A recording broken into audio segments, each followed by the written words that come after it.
Our question this week is a bit of an amalgamation of questions about the National Conservatism conference that's been going on the past few days.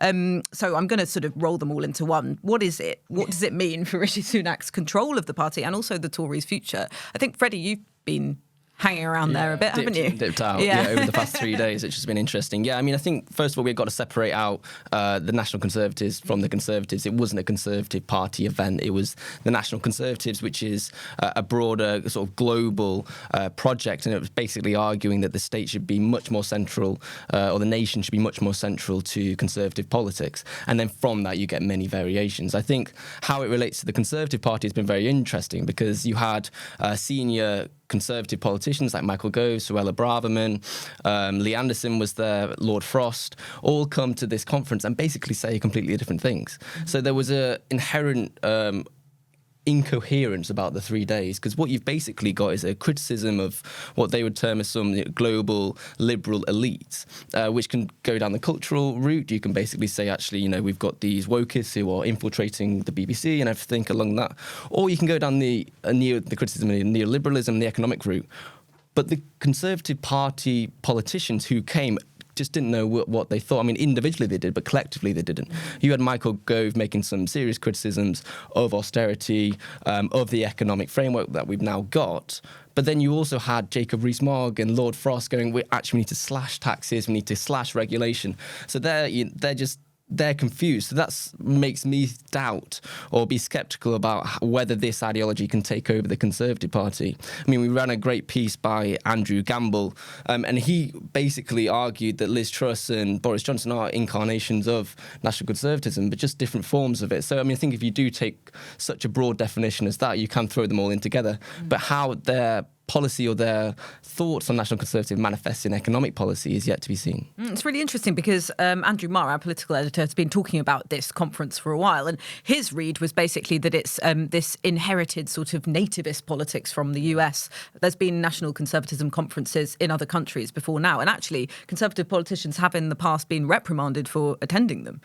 Yeah, I think, the Republican comparison is very interesting. People there are very sceptical of that, as you'd imagine. But I also think it's slightly too easy just to say, OK, this is just an American import. They're trying to bring over their form of politics, because National Conservatism is quite easily retrofitted for the UK, I think. I mean, people always argue that religion is the overarching theme of American politics. That's why you get the disagreements around abortion and other things. And we don't have that in the same way here. But we do have other issues. We do have things like Brexit, immigration, who are these sort of undergirding themes of politics, which National Conservatives could just retrofit and apply to the UK. And is it a bit of a headache for Rishi Sunak to have these noises off in a conference centre very near to Westminster? I mean, you had such senior politicians there, Suella Braverman, the Home Secretary, Michael Gove, who you mentioned, and also, the Vice Chair of the party, Lee Anderson. Indeed, yeah, and particularly considering some of the things those politicians have said. I mean, I think I'd agree with a lot of it kind of doesn't make sense, and I think some of that relates to how Brexit makes a different point to different people.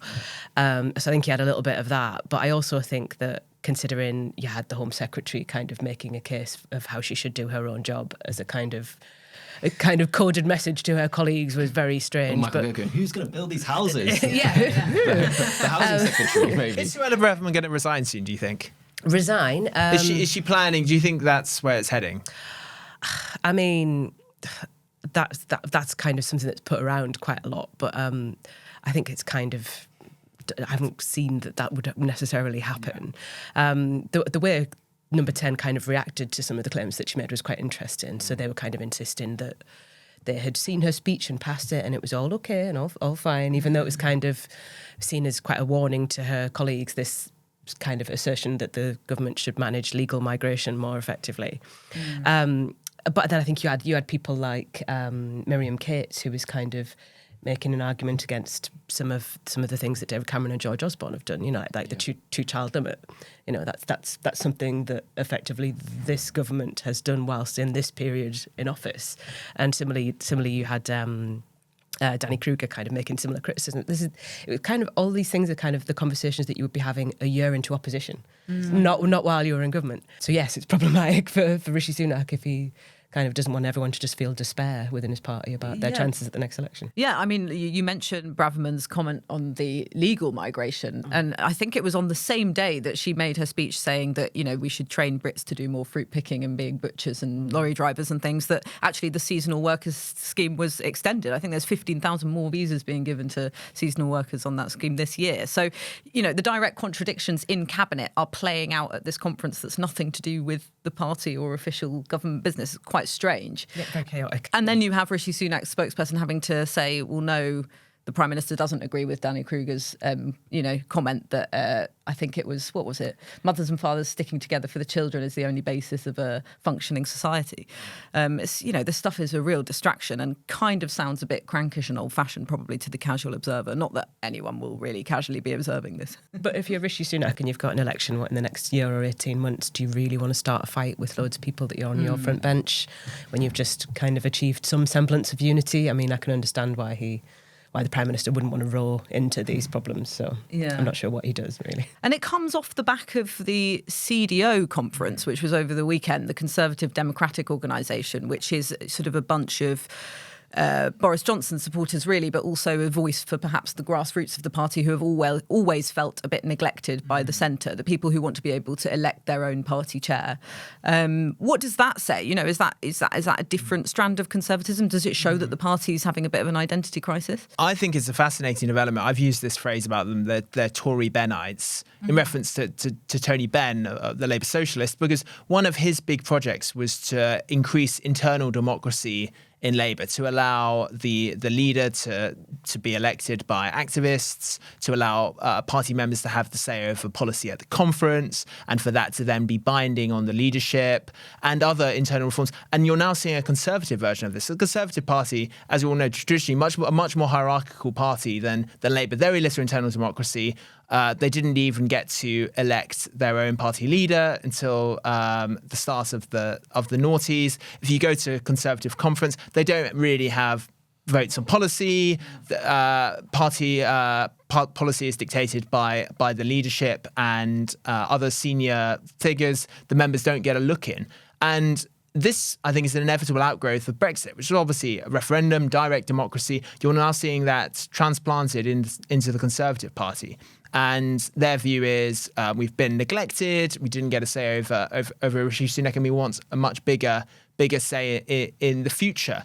And that's quite a tough current to control. After, I think, you've set the precedence of Brexit, and given that the Conservative Party needs these activists, it's not a mass membership party. It does need people to campaign for it.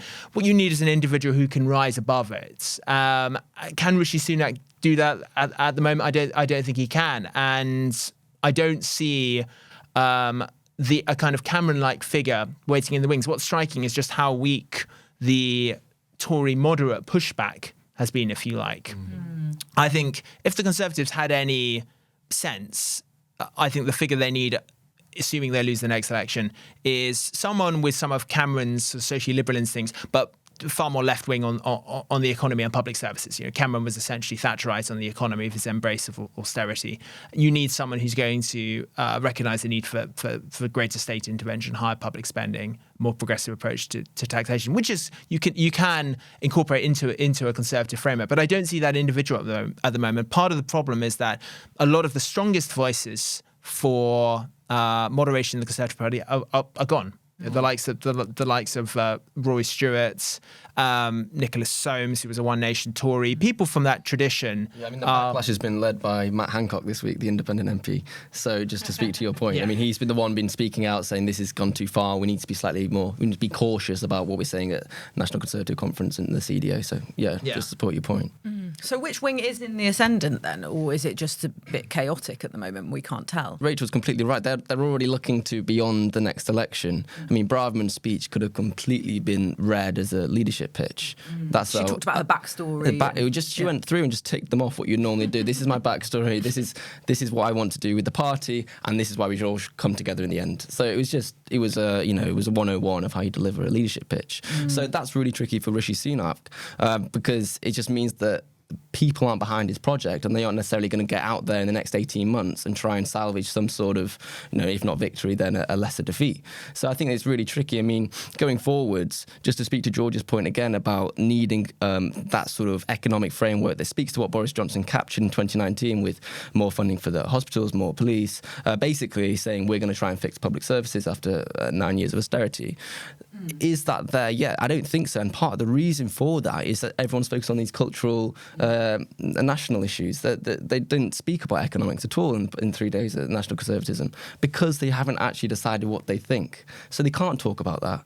The cultural issues push out the economic issues, and then they're left, and then the people, the voters are left thinking, okay, well, sorry, we can't afford to do what we used to be able to do 2 years ago, and then you're off talking about the degradation of national character. It's there's slightly dissonance there. Yeah, and they have been in power for 13 years as well. They must have something to do with the national character at this point.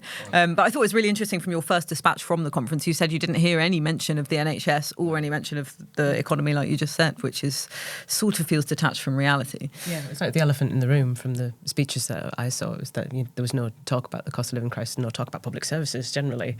A lot of talk about lowering taxes, but none that's of those the irony issues. of these conferences, though, is that they are really globalist in character, aren't they? They don't really home in on the country that they're in, the sort of specific issues, which is an irony because they're railing against globalisation in a sense. Well, I'm sure we can discuss this a lot more on future episodes. Thanks so much, George, for joining us. Thanks, and Anoosh. thanks, everyone. Thanks so much for watching. Please leave us a comment, and if you enjoyed this video, give us a like, and you can watch more of our videos on our channel.